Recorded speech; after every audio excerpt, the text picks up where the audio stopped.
નમસ્તે, મજામાં છો ને બધા? અગાઉના એકમમાં તમે બહુકોણ વિશે શીખ્યા. ચલો, તમે કહી શકશો કે સૌથી ઓછી બાજુઓ ધરાવતો બહુકોણ કયો છે? શાબાશ, ત્રિકોણ. અને ત્રિકોણની રચના દોરતા તમે ધોરણ 7માં શીખ્યા છો, યાદ છે ને બધાને? ત્રિકોણમાં 3 બાજુઓ અને 3 ખૂણા હોય, અને ત્રિકોણની રચના દોરવા માટે 3 બાજુ અને 3 ખૂણાઓ પૈકી કોઈ પણ 3 માપ જો આપેલા હોય તો તમે ત્રિકોણની રચના કરી શકો છો. આવું આપણે શીખ્યા છીએ. હવે આજે આપણે 4 બાજુઓવાળી બંધ આકૃતિની રચના દોરીશું. 4 બાજુઓની બંધ આકૃતિ કઈ હશે? સરસ, ચતુષ્કોણ. બરાબર ને? એટલે તમે બહુકોણ ખૂબ સારી રીતે સમજ્યા છો.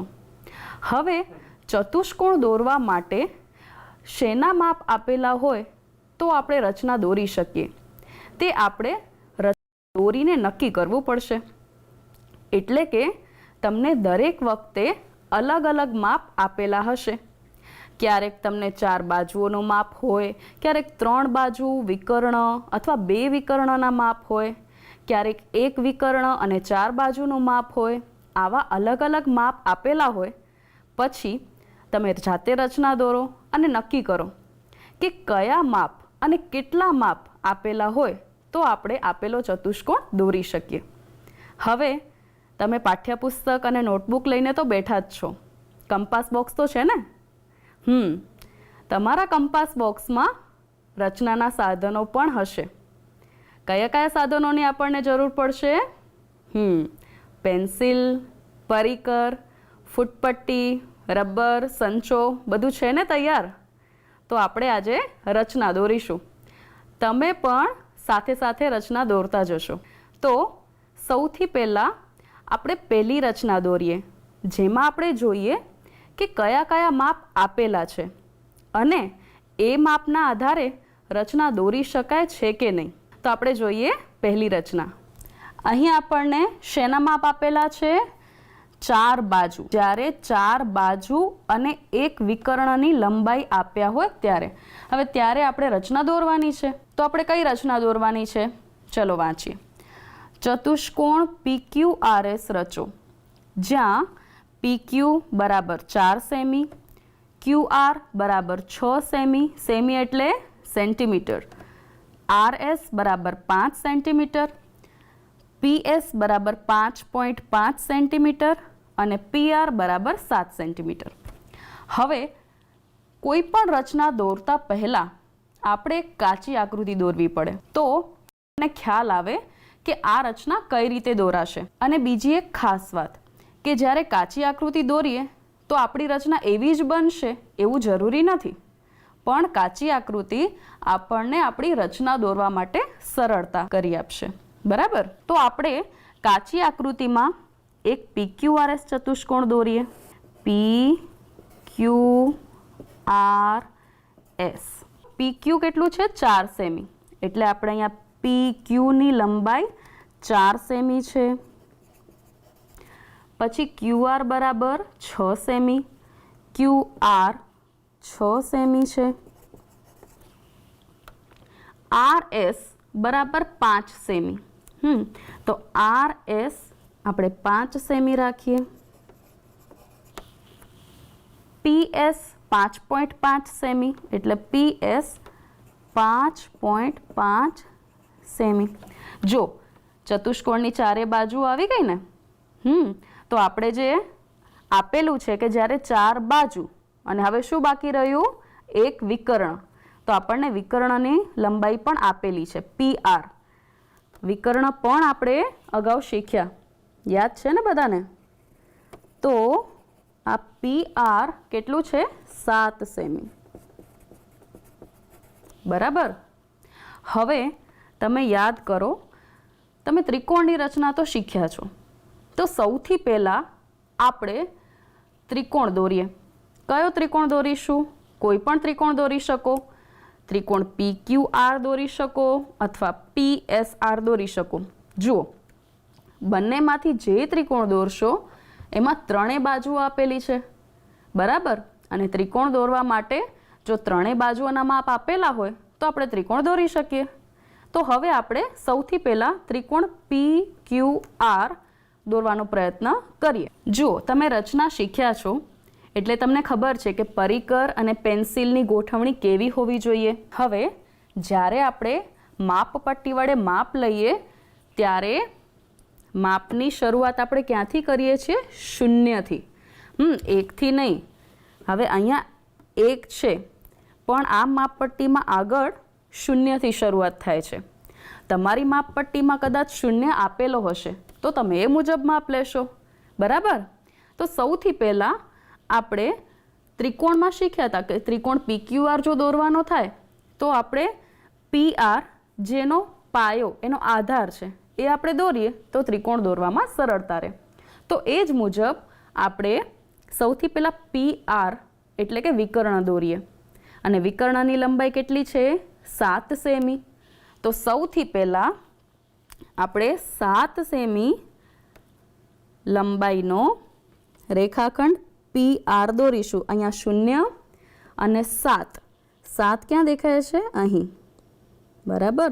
તો માપપટ્ટીની મદદથી આપણે 7 સેમી લંબાઈનો રેખાખંડ PR રચ્યો. જો જે રીતે તમે રચના દોરો છો એ જ મુજબ એના મુદ્દા લખવાના છે. તો સૌથી પહેલાં આપણે શું કર્યું? માપપટ્ટીની મદદથી 7 સેમી લંબાઈનો રેખાખંડ. કયો રેખાખંડ રચ્યો? PR. અને PR એ આપણે જે ચતુષ્કોણ દોરવાનો છે તેનો વિકર્ણ છે. એટલે સૌથી પહેલાં આપણે વિકર્ણ દોર્યો. હવે આપણે ત્રિકોણ PQR દોરવું છે તો હવે P અને R બિંદુ તો મળી ગયા. હવે કયું બિંદુ જોઈએ? સરસ, Q બિંદુ જોઈએ. તો Q બિંદુ મેળવવા માટે વિચારો, Q બિંદુ જે છે એ P બિંદુથી 4 સેમી દૂર છે અને R બિંદુથી 6 સેમી દૂર છે. તો આપણે આ માપ મુજબ Q બિંદુ શોધવું રહ્યું. એ માટે આપણે માપપટ્ટીની મદદથી સૌથી પહેલાં આપણે P થી Q કેટલું છે? 4 સેમી. 4 સેમીનું અંતર છે એટલે આપણે પરિકરની ત્રિજ્યા 4 સેમી બરાબર 4 સેમી થાય તે મુજબ આપણે એની ત્રિજ્યા લઈએ. બરાબર? હવે આ 4 સેમી શું છે? PQની લંબાઈ છે. તો P બિંદુ આપણી પાસે છે. તો P થી Q એટલે આપણે P થી Q મેળવવા માટે 4 સેમીનું માપ લીધું અને હવે આપણે એક ચાપ રચીશું. આ ચાપ થોડો મોટો રાખીશું. કેમ મોટો રાખીશું એ આપણે હવે આગળ જોઈએ. હવે આપણને R બિંદુથી Qનું માપ કેટલું આપેલું છે? 6 સેમી. તો ફરીથી આપણે માપપટ્ટીની મદદથી 6 સેમીનું માપ પરિકરનું લઈશું એટલે કે ત્રિજ્યા. 6 સેમી માપ એટલે શું? ત્રિજ્યા થાય ને.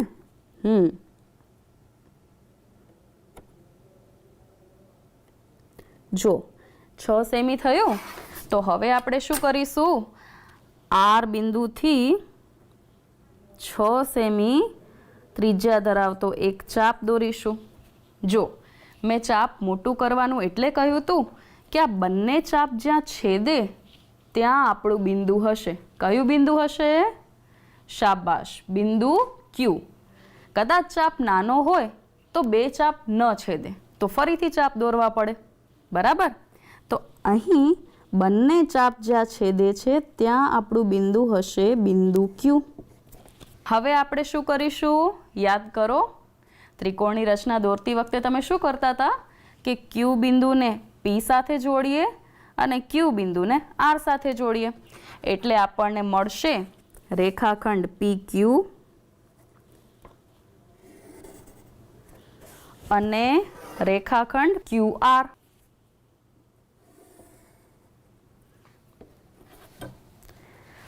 ચલો, PQનું માપ કેટલું છે? 4 સેમી. અને QRનું માપ કેટલું આપેલું છે? 6 સેમી.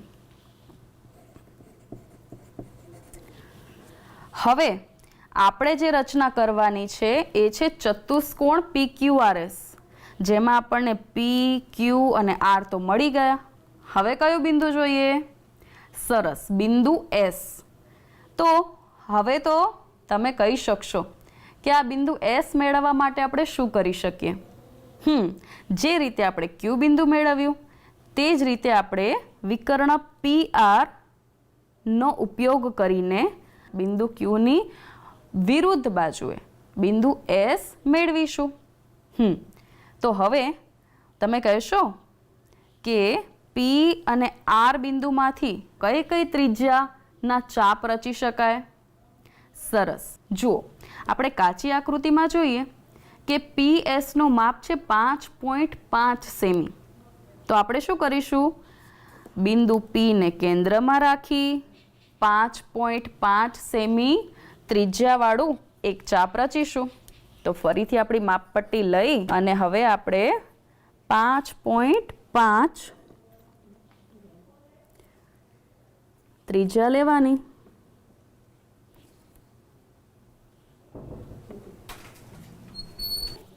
હવે આપણે P ને કેન્દ્રમાં લઈ, જો આપણે ખાસ યાદ રાખીશું, ચાપ તમે કોઈ પણ દિશામાં દોરી શકો, પણ આપણે જોઈ શકીએ છીએ કે આકૃતિમાં ચતુષ્કોણમાં વિકર્ણ PR ની સાપેક્ષે Q અને S એકબીજાથી વિરુદ્ધ દિશામાં છે.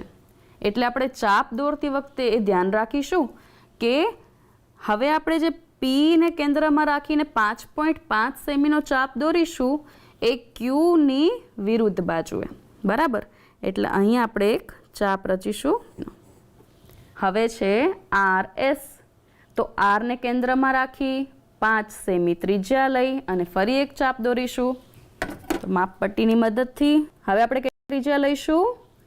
5 સેમી. હવે R ને કેન્દ્રમાં લઈ અને ચાપ રચ્યો.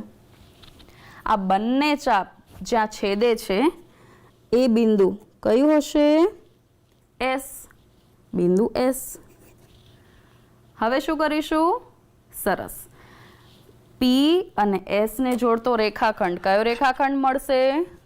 સરસ, રેખાખંડ PS.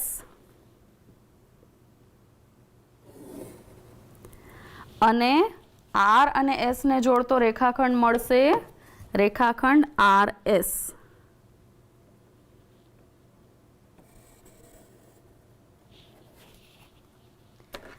ચલો, PS નું માપ કેટલું છે? 5.5 સેમી. સરસ, 5.5 સેમી. અને RS અથવા તો SR નું માપ કેટલું છે? 5 સેમી. અહીં આપણો ચતુષ્કોણ તૈયાર. તો આપણે કહી શકીએ કે જ્યારે 4 બાજુ અને એક વિકર્ણની લંબાઈ આપ્યા હોય તો આપણે ચતુષ્કોણ દોરી શકીએ છીએ. જો તમે એક બીજી બાબત પણ નોંધો કે આપણે જે કાચી આકૃતિ દોરેલી તે અને આપણી જે રચના તૈયાર થાય છે તે આ બંને એકદમ સરખા નથી. તો આ કાચી આકૃતિ માત્ર આપણને રચના દોરવામાં મદદરૂપ છે. એવું જરૂરી નથી કે કાચી આકૃતિ જેવી જ રચના બને. રચના થઈ ગયા પછી તમારે તેના મુદ્દાની નોંધ કરવાની છે. જે રીતે આપણે રચના દોરતા જઈએ એ મુજબ મુદ્દા લખાતા જાય.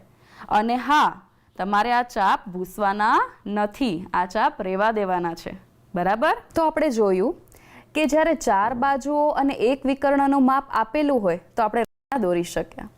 શું તમે જાતે રચના દોરી શકો છો? અત્યારે જે રચના શીખી એ તમે જાતે દોરી શકો? તો એ જોવા માટે તમારા પાઠ્યપુસ્તકમાં સ્વાધ્યાય 4.1માં આવી રચનાઓ આપેલી છે, જે તમે ઘરે જરૂર દોરવાનો પ્રયત્ન કરશો ને? આવતા ભાગમાં આપણે નવી રચનાઓ સાથે ફરી મળીએ.